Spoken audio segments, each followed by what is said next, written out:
Hello दोस्तों, good evening. आशा करता हूँ कि आप लोग अच्छे होंगे। आज हम लोग पढ़ेंगे उच्चतम न्यायालय यानी कि सुप्रीम कोर्ट का उल्लेख भाग 5 में दिया गया है और अनुच्छेद 124 से लेकर 147 तक। भाग 5 संघ में अनुच्छेद 152 से लेकर 151 तक, जिसमें हमारा उच्चतम न्यायालय का उल्लेख 124 से लेकर 147 तक है। तो आइए देखते हैं कि पहले अनुच्छेद 124 में क्या कहा गया। तो अनुच्छेद 124 में कहा गया है कि भारत में एक उच्चतम न्यायालय होगा। उच्चतम न्यायालय का गठन 28 जनवरी 1950 को हुआ था। उसके बाद फिर इसमें देखेंगे इसी में कि उच्चतम न्यायालय का गठन हुआ है। उच्चतम न्यायालय का गठन, उसके बाद फिर देखेंगे उच्चतम न्यायालय का गठन हुआ। उच्चतम न्यायालय का मुख्य न्यायाधीश बनने के लिए क्या क्या योग्यता होनी चाहिए। तो सबसे पहला नंबर हो जाएगा कि वह भारत का नागरिक हो। उसके बाद हो जाएगा कि वह व्यक्ति 10 वर्षों तक वकालत किया हो या कर रहा हो। उसके बाद फिर दूसरा पॉइंट हो जाएगा कि वह व्यक्ति 5 वर्षों तक 2 या 2 से अधिक बार हाई कोर्ट का मुख्य न्यायाधीश रहा हो। उसके बाद फिर हो जाएगा राष्ट्रपति की नज़र में वह अच्छा संविधान का जानकार हो। उसके बाद फिर हो जाएगा सुप्रीम कोर्ट में भारत के मुख्य न्यायाधीश होते हैं, उनका कार्यकाल 65 वर्ष तक होता है। और सुप्रीम कोर्ट के मुख्य न्यायाधीश को संसद के द्वारा हटाया जा सकता है। और फिर भारत के सुप्रीम कोर्ट के मुख्य न्यायाधीश को राष्ट्रपति के तहत अनुच्छेद 3 के तहत शपथ दिलाया जाता है। और फिर अगला देखेंगे अनुच्छेद 25 में कहा गया है कि उच्चतम न्यायालय के न्यायाधीश के वेतन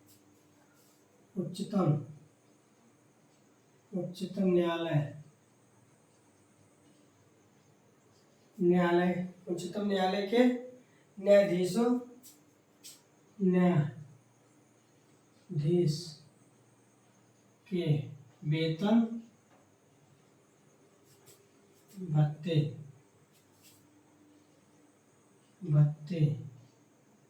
और पेंशन का उल्लेख। तो अनुच्छेद 125 में कहा गया है कि उच्चतम न्यायालय के न्यायाधीशों के वेतन भत्ते और पेंशन का उल्लेख किया गया है। उच्चतम न्यायालय के वेतन भत्ते और पेंशन केंद्र सरकार के द्वारा दिया जाता है, जो केंद्र सरकार के संचित निधि पर भारित होता है। वेतन सुप्रीम कोर्ट के न्यायाधीशों को वेतन अनुसूची 2 के तहत दिया जाता है। वर्तमान में उच्च न्यायालय के मुख्य न्यायाधीश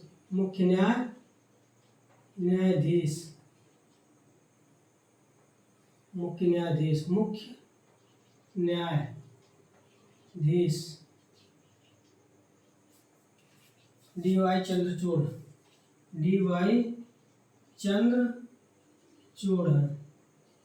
है, जो 50वें नंबर के हैं। तो वर्तमान काल में भारत के मुख्य न्यायाधीश डी.वाई. चंद्रचूड़ है, जो 50वें नंबर के हैं। भारत के मुख्य न्यायाधीश का वेतन 2,80,000 है। और अन्य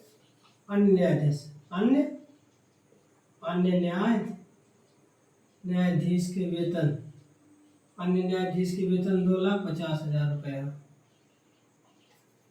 तो अनुच्छेद 125 में हम लोगों ने देखा कि उच्चतम न्यायालय के न्यायाधीशों के वेतन भत्ते एवं पेंशन का उल्लेख किया गया है, जो भारत की संचित निधि पर भारित होता है। और अनुसूची 2 के तहत वेतन दिया जाता है। भारत के मुख्य न्यायाधीश वर्तमान में डी.वाई. चंद्रचूड़ है और मुख्य न्यायाधीश का वेतन 2,80,000। और अन्य न्यायाधीशों के वेतन जो 2,50,000 उच्चतम न्यायालय, उच्चतम न्यायालय में अधिकतम अधिकतम अधिकतम न्यायाधीशों धीशों की संख्या 33+1 बराबर 34, जिसमें एक मुख्य न्यायाधीश होंगे, मुख्य न्यायाधीश होंगे और +33 अन्य न्यायाधीश होंगे। तो अनुच्छेद 125 में कहा गया कि उच्चतम न्यायालय के न्यायाधीशों के वेतन भत्ते एवं पेंशन का उल्लेख किया गया है जो भारत की संचित निधि पर भारित होता है। और अनुसूची 2 के तहत उच्चतम न्यायालय के न्यायाधीशों को वेतन दिया जाता है। वर्तमान में भारत के मुख्य न्यायाधीश DY चंद्रचूड़ है। मुख्य न्यायाधीश का वेतन 2,80,000 और अन्य न्यायाधीशों के वेतन 2,50,000 रुपये है। और उच्चतम न्यायालय में अधिकतम न्यायाधीशों की संख्या 34 हो सकती है, जिसमें 33+1 में एक मुख्य न्यायाधीश होंगे, मुख्य न्यायाधीश और 33 अन्य न्यायाधीश होंगे। उसके बाद फिर देखेंगे अनुच्छेद नंबर 126। अनुच्छेद नंबर 126 में कहा गया है कि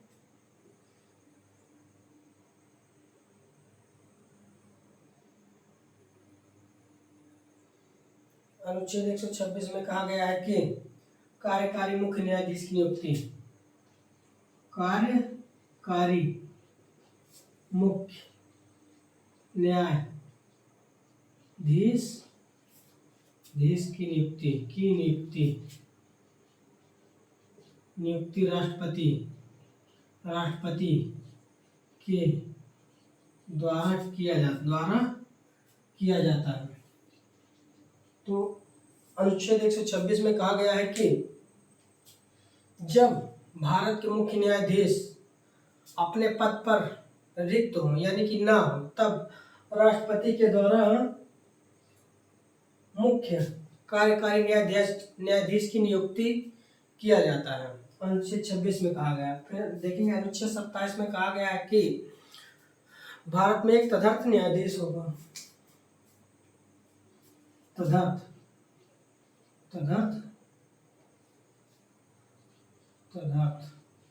न्यायाधीश की नियुक्ति का उल्लेख किया गया है। अनुच्छेद 127 में कहा गया है कि तदर्थ न्यायाधीशों की नियुक्ति संबंधी प्रावधान किया गया है। अनुच्छेद 127 में तदर्थ न्यायाधीशों की नियुक्ति इसके संबंधित उल्लेख किया गया है जो राष्ट्रपति के द्वारा भारत के मुख्य न्यायाधीश की सलाह पर नियुक्त किए जाते हैं। जो राष्ट्रपति के द्वारा मुख्य न्यायाधीश की सलाह पर नियुक्त किए जाते हैं। फिर देखेंगे अनुच्छेद 28 में। अनुच्छेद 28 में कहा गया है कि सेवानिवृत्त न्यायाधीशों की नियुक्ति सेवानिवृत्त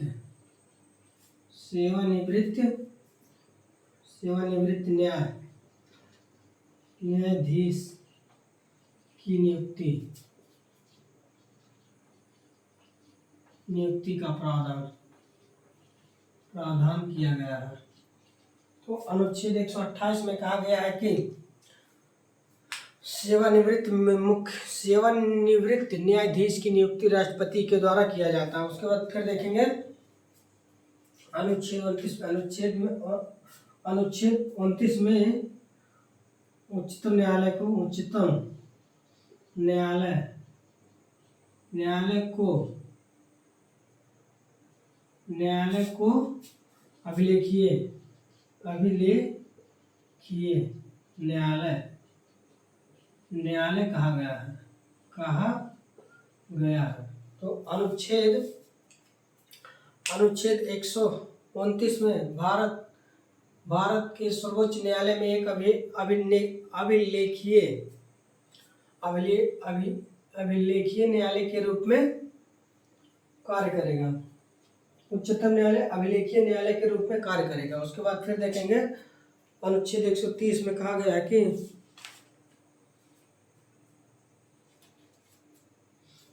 अनुच्छेद 130 में कहा गया है कि सुप्रीम कोर्ट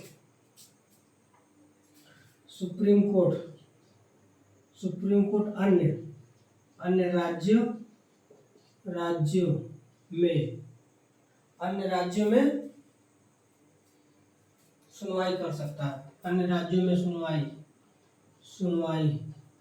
कर सकता है। तो अनुच्छेद 130 में कहा गया है कि भारत का सर्वोच्च न्यायालय दिल्ली या भारत के किसी भी अन्य राज्य में सुनवाई कर सकता है और वह भारत के राष्ट्रपति की मंजूरी से मुख्य न्यायाधीश सुनवाई कर सकता है। राष्ट्रपति की अनुमति पर सुप्रीम कोर्ट द्वारा मुख्य न्यायाधीश के द्वारा भारत के किसी भी अन्य राज्य में सुनवाई कर सकता है। उसके बाद फिर देखेंगे अनुच्छेद 31 को कहा गया है कि अनुच्छेद 31 में मूल क्षेत्र अधिकार सुप्रीम कोर्ट को मूल क्षेत्राधिकार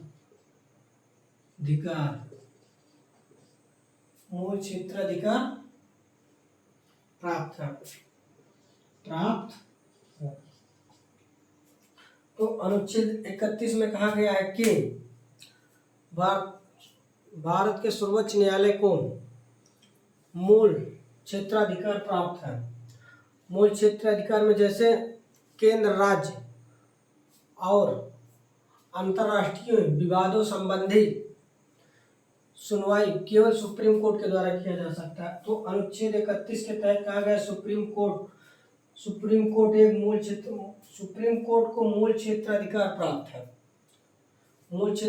प्राप्त है और केंद्र, राज्य और अंतर्राष्ट्रीय विवादों से संबंधित सुनवाई सुप्रीम कोर्ट के द्वारा किया जाता है। अनुच्छेद 131 के तहत कहा गया। फिर देखेंगे अनुच्छेद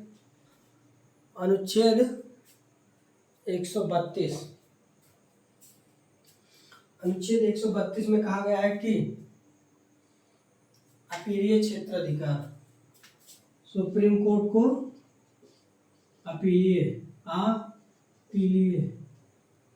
सुप्रीम कोर्ट को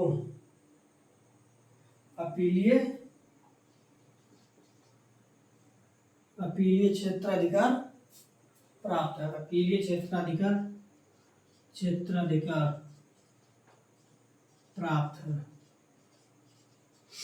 तो अनुच्छेद 132 के तहत कहा गया है कि सुप्रीम कोर्ट को मूल क्षेत्राधिकार प्राप्त है, जिसमें कुछ मामले संवैधानिक मामले जो उच्च न्यायालय के पास विवाद हो, तो अनुच्छेद 132 के तहत सुप्रीम कोर्ट उसे सुनवाई कर सकता है। अनुच्छेद 132 के तहत सुप्रीम कोर्ट सुनवाई कर सकता है। तो आर्टिकल 132 में सुप्रीम कोर्ट को अपीलीय क्षेत्राधिकार प्राप्त है। जैसे कि मान लो उच्चतम न्यायालय में कोई मामला चल रहा हो और काफी दिन हो गए उसे चलते हुए, तो अनुच्छेद 132 के तहत सुप्रीम कोर्ट अपने पास सुनवाई के लिए उस मामले पर सुनवाई कर सकता है। उसके बाद फिर देखेंगे अनुच्छेद 33 में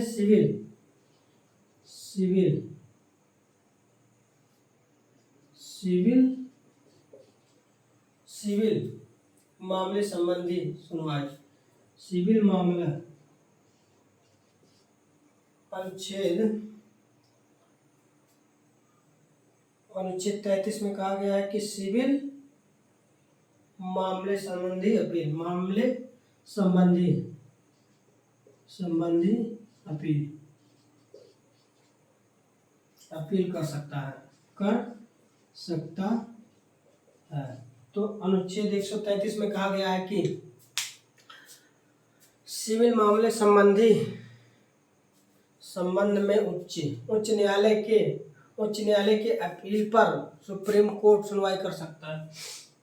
अनुच्छेद 32 में कहा गया है, 133 में कहा गया है सिविल मामले संबंधी अपील कर सकता है। तो अनुच्छेद 133 में कहा गया है सिविल मामले संबंधी उच्चतम न्यायालय के अपील पर सर्वोच्च न्यायालय सुनवाई कर सकता है। अनुच्छेद 33 के तहत हाई कोर्ट के अपील पर सुप्रीम कोर्ट सुनवाई कर सकता है। उसके बाद फिर देखेंगे अनुच्छेद 34 में कहा गया है कि आपराधिक मामले संबंधी अपील, आपराधिक मामले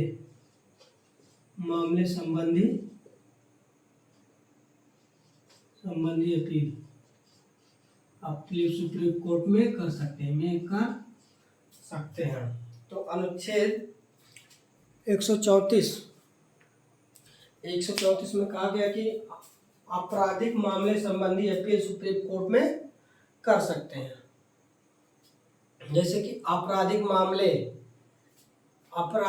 उच्च न्यायालय में निर्णय के विरुद्ध आप सुप्रीम कोर्ट में अपील कर सकते हैं। जैसे कि आप मान लो कि हाई कोर्ट ने आपको किसी सजा के लिए कोई भी दंड सुनाया हो, आप उससे सहमत नहीं है, तो अनुच्छेद 134 के तहत आप सुप्रीम कोर्ट में अपील कर सकते हैं। 134 के तहत। फिर देखिए 135 में कहा गया कि सुप्रीम कोर्ट एक संघीय न्यायालय होगा। अनुच्छेद 135 में कहा गया सुप्रीम कोर्ट एक संघीय न्यायालय होगा। सुप्रीम कोर्ट एक संघीय न्यायालय है। अनुच्छेद 35 में कहा गया है कि संघीय न्यायालय के अधिकार, क्षेत्र एवं शक्ति सुप्रीम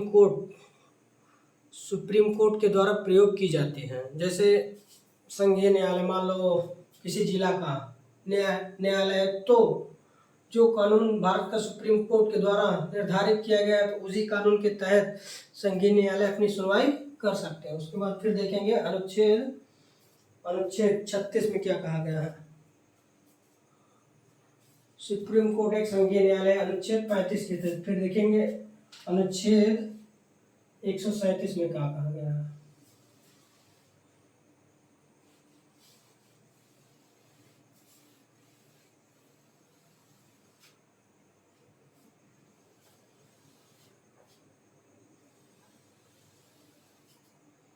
अनुच्छेद 137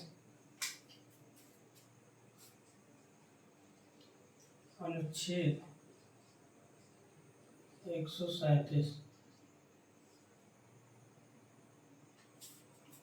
137 में कहा गया है कि 137 में कहा गया कि संसद द्वारा दिए गए किसी भी निर्णय या आदेश की समीक्षा करने के लिए सुप्रीम कोर्ट या सर्वोच्च न्यायालय की एक विशेष शक्ति प्राप्त है। सुप्रीम कोर्ट यानी उच्चतम न्यायालय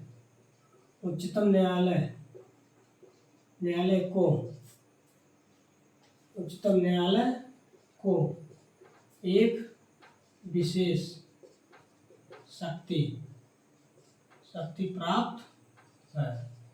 अनुच्छेद 137 में कहा गया कि सुप्रीम कोर्ट को एक विशेष शक्ति प्राप्त है, जिसमें संसद द्वारा दिए गए किसी भी निर्णय या आदेश की समीक्षा करने के लिए सर्वोच्च न्यायालय को एक विशेष शक्ति प्रदान करता है। उसके बाद देखेंगे फिर 137 के बाद फिर देखेंगे 138 अनुच्छेद 138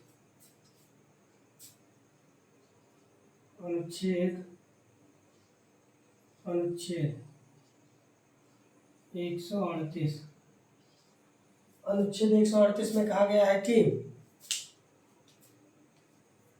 सुप्रीम कोर्ट के क्षेत्र अधिकार का विस्तार।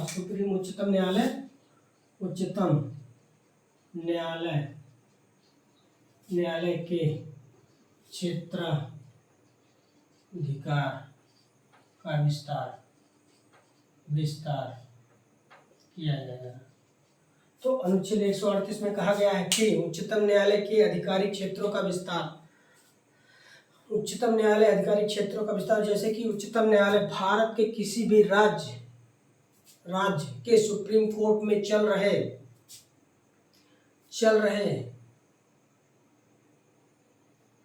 चल रहा कोई भी केस उच्चतम न्यायालय 138 के तहत वह अपने पास मंगवा सकता और उस पर सुनवाई कर सकता है। जैसे संघ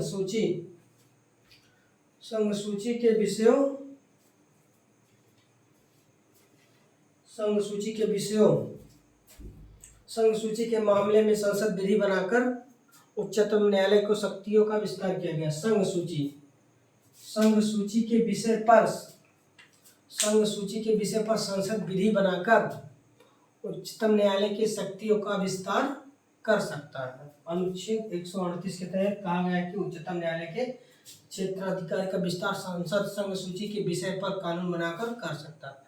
उसके बाद फिर देखेंगे अनुच्छेद 139।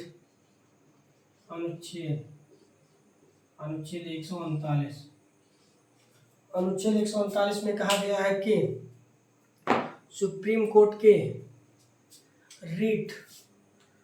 रीट का विस्तार। सुप्रीम कोर्ट के रीट या आदेश जारी करने का विस्तार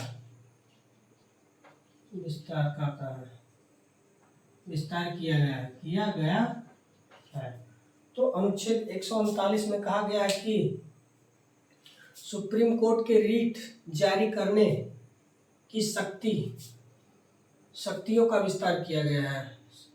संसद कानून बनाकर सुप्रीम कोर्ट के रीट के शक्तियों का विस्तार कर सकता है। जैसे कि बंदी, प्रत्यक्षीकरण, परमादेश, प्रतिषेध और उत्प्रेषण।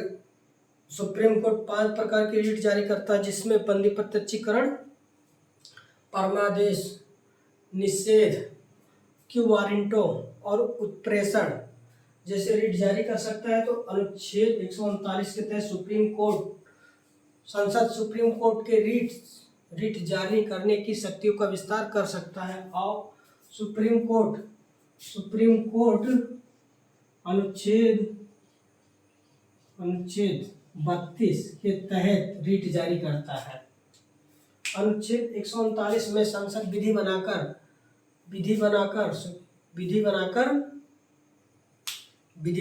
रीट जारी करने का विस्तार कर सकता है। और अनुच्छेद 32 के तहत सुप्रीम कोर्ट 5 प्रकार की रीट जारी करता है। उसके बाद फिर देखेंगे अनुच्छेद 140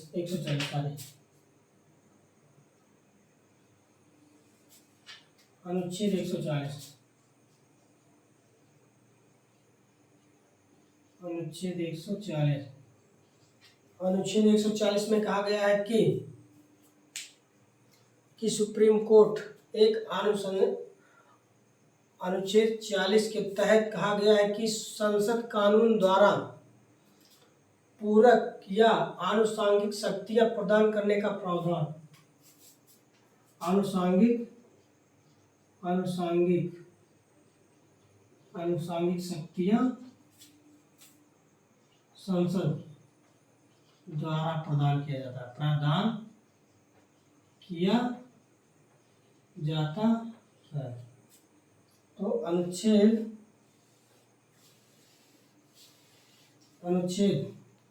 140 में कहा गया है कि आनुषंगिक शक्तियों का विस्तार संसद कानून बनाकर पूरक या आनुषंगिक शक्तियां प्रदान करने का प्रावधान सुप्रीम कोर्ट को देता है। उसके बाद फिर देखेंगे अनुच्छेद 141 अनुच्छेद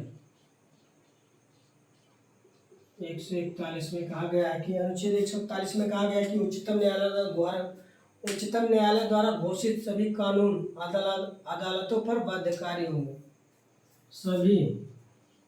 सभी कानून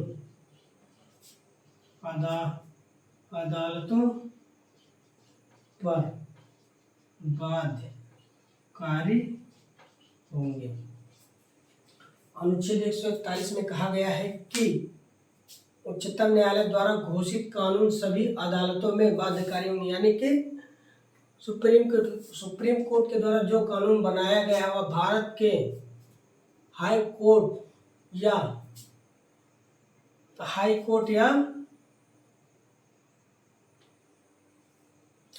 या राज्य के जिले में जो भी कोर्ट होता है वह अनुच्छेद 141 के तहत सुप्रीम कोर्ट के द्वारा बनाए गए कानूनों के तहत ही सुनवाई कर सकता है, उससे आगे नहीं जा सकता। अनुच्छेद 41 के तहत सभी कानून अदालतों पर बाध्यकारी होंगे, यानी सुप्रीम कोर्ट जो कानून बनाया है या संसद जो कानून बनाया है उससे आगे जाकर हाई कोर्ट या जिले के संघीय न्यायालय उससे आगे जाकर सुनवाई नहीं कर सकते। उसके बाद फिर देखेंगे अनुच्छेद 142। अनुच्छेद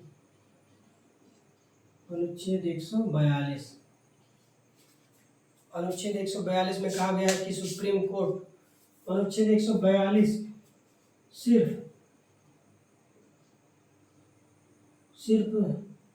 उच्चतम न्यायालय को प्राप्त है। अनुच्छेद 42 सिर्फ भारत के सुप्रीम कोर्ट को प्राप्त है। अनुच्छेद 142 में विशेष कानून है जो भारत के सुप्रीम कोर्ट को सिर्फ प्राप्त है और किसी न्यायालय को नहीं, जैसे कि मौलिक अधिकारों एवं संवैधानिक सिद्धांतों का उल्लंघन करने पर सीधे अदालत में चुनौती दिया जा सकता है। अनुच्छेद 142 के तहत मौलिक अधिकारों या संवैधानिक सिद्धांतों के अधिकारों का उल्लंघन होने पर आप सीधे सुप्रीम कोर्ट में सुनवाई कर सकते हैं।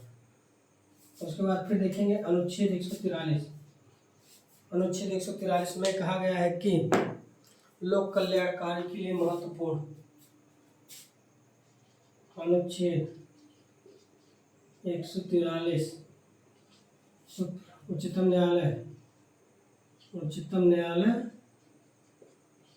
न्यायालय को लोक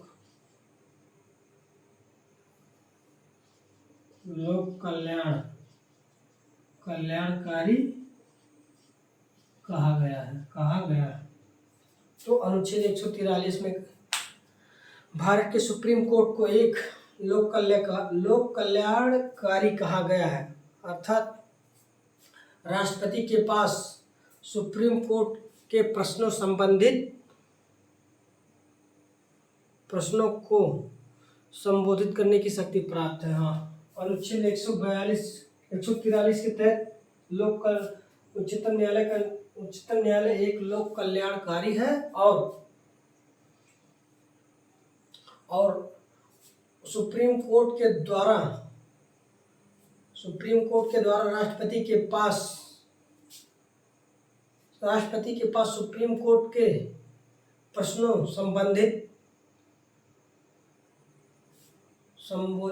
को संबोधित करने की शक्ति प्राप्त है। यानी कि अनुच्छेद 42 के तहत उच्चतम न्यायालय जो भी निर्णय देता है वह संसद में राष्ट्रपति उनके प्रश्नों को संबोधित कर सकता है। उसके बाद फिर देखेंगे 144 में कहा गया है कि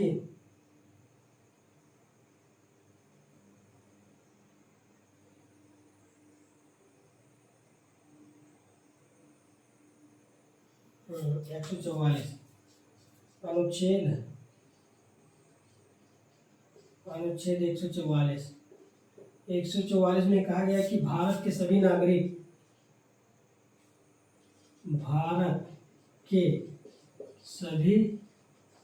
नागरिक नागरिक सुप्रीम कोर्ट की सहायता सहायता करेंगे। अनुच्छेद 144 में कहा गया कि भारत के क्षेत्र में सभी अधिकारी या नागरिक या न्यायिक उच्चतम न्यायालय की सहायता करेंगे। उसके बाद फिर देखेंगे अनुच्छेद 45 में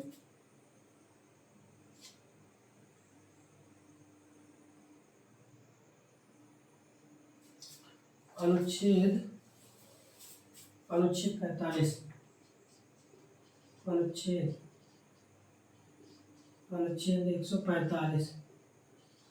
145 में कहा गया है कि न्यायाधीशों के लिए स्वतंत्र रूप से निर्णय या राय देने का प्रावधान किया गया है। यानी कि सुप्रीम कोर्ट या हाई कोर्ट स्वतंत्र रूप से न्याय कर सकते हैं, उस पर कोई दबाव नहीं। यानी अनुच्छेद 145 के तहत कहा गया है कि सुप्रीम कोर्ट या हाई कोर्ट के न्यायाधीशों के लिए स्वतंत्र रूप से निर्णय या राय देने का प्रावधान किया गया है। यानी 145 के तहत कोई भी न्यायाधीश किसी के दबाव में आकर निर्णय नहीं ले सकता। फिर देखेंगे अनुच्छेद 146 में कहा गया है कि उच्चतम न्यायालय के अधिकारियों उच्चतम न्यायालय के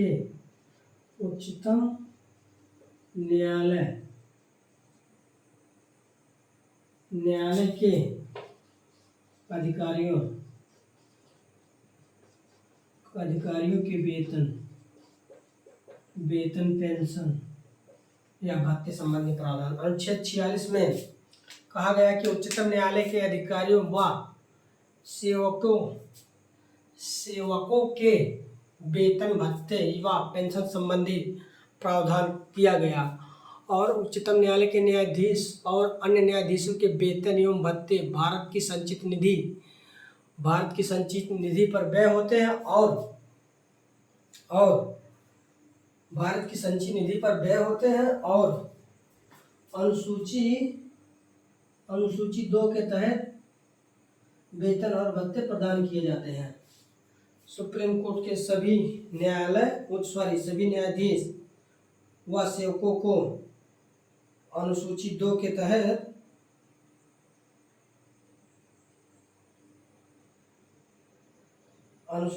तहत वेतन भत्ते एवं पेंशन दिए जाते हैं। उसके बाद फिर अनुच्छेद 47 में कोई विशेष प्रावधान नहीं, बस केवल अनुच्छेद 47 में यही कहा गया है कि अनुच्छेद 47 में कोई विशेष प्रावधान नहीं किया गया, बस केवल यही कहा गया कि उच्चतम न्यायालय अपनी इच्छा अनुसार सुनवाई कर सकता है या भारत के किसी राज्य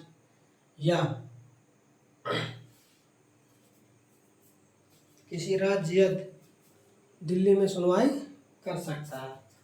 उसके बाद फिर आज हम लोगों ने पढ़ा उच्चतम न्यायालय के बारे में जितने भी आर्टिकल थे सभी को पढ़ा। उसके बाद फिर आइए देखते हैं एक शॉर्ट रिवीजन कैसे किया जाता है। जैसे अनुच्छेद 124 में कहा गया है कि भारत में एक उच्च न्यायालय होगा। उसके बाद फिर अनुच्छेद 125 में कहा गया है कि उच्चतम न्यायालय के वेतन भत्ते संबंधी प्रावधान। उसके बाद फिर अनुच्छेद 26 में कहा गया है कि भारत में मुख्य कार्यकारी न्यायाधीश की नियुक्ति। उसके बाद फिर अनुच्छेद 127 में कहा गया कि भारत में तदर्थ न्यायाधीश होगा। उसके बाद फिर 128 में कहा गया कि सेवानिवृत्त न्यायाधीशों की नियुक्ति राष्ट्रपति के द्वारा सुप्रीम कोर्ट के मुख्य न्यायाधीश की सलाह पर किया जाता है। उसके बाद फिर 129 में कहा गया कि सुप्रीम कोर्ट एक अभिलेखीय न्यायालय है। उसके बाद फिर 130 में कहा गया कि सुप्रीम कोर्ट भारत की दिल्ली या भारत के अन्य राज्यों में सुनवाई कर सकता है। उसके बाद फिर 131 में कहा गया कि सुप्रीम कोर्ट मूल क्षेत्राधिकार प्राप्त हो। उसके बाद 132 में अपीलीय क्षेत्राधिकार प्राप्त है सुप्रीम कोर्ट को। उसके बाद फिर 133 सिविल मामलों संबंधी अधिकार प्राप्त है। उसके बाद फिर 134 में आपराधिक मामले संबंधी अधिकार प्राप्त है। उसके बाद फिर 135 में संघीय न्यायालय का उल्लेख किया गया। फिर उसके बाद 135 में संघीय न्यायालय होगा। उसके बाद फिर 136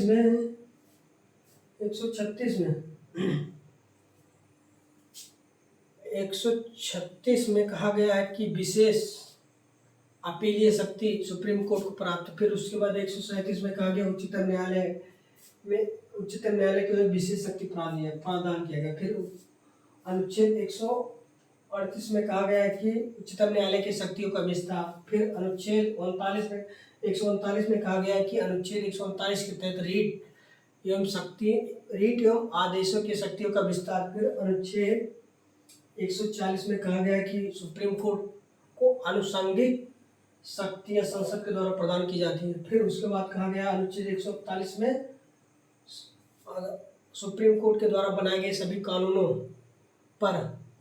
कानूनों के लिए सभी राज्य के हाई कोर्ट या संघीय न्यायालय बाध्यकारी होंगे। उसके बाद फिर कहा गया है अनुच्छेद 142 सिर्फ भारत के सुप्रीम कोर्ट को प्राप्त है, जो मौलिक अधिकारों एवं संवैधानिक अधिकारों को उल्लंघन होने पर आप सीधे सुप्रीम कोर्ट में अपील कर सकते हैं। और सुप्रीम कोर्ट अनुच्छेद 32 के तहत रीट जारी करता है। उसके बाद फिर अनुच्छेद 43 में कहा गया है कि उच्चतम न्यायालय एक लोक कल्याणकारी न्यायालय है। उसके बाद फिर कहा गया अनुच्छेद 144 में भारत के सभी नागरिक सुप्रीम कोर्ट की सहायता करेंगे। उसके बाद फिर कहा गया 145 में सुप्रीम कोर्ट के न्यायाधीश या हाई कोर्ट के न्यायाधीश स्वतंत्र रूप से निर्णय देने के लिए बाध्य होंगे, वो किसी के दबाव में आकर निर्णय नहीं देंगे। उसके बाद फिर 146 में कहा गया है कि उच्चतम न्यायालय के वेतन, भत्ते एवं पेंशन संबंधी प्रावधान भारत की संचित निधि पर व्यय होते हैं। भारत की संचित निधि अनुच्छेद 266 में भारत की संचित निधि का उल्लेख है। इस प्रकार आज हम लोगों ने पढ़ा कि भाग 5 आर्टिकल 52 से लेकर 151 तक जो संघ का उल्लेख करता है। और फिर उसमें हम लोगों ने पढ़ा सुप्रीम कोर्ट जो अनुच्छेद 124 से लेकर 147 तक है। अगर वीडियो पसंद आए तो लाइक, शेयर एंड सब्सक्राइब करना ना भूलें। धन्यवाद।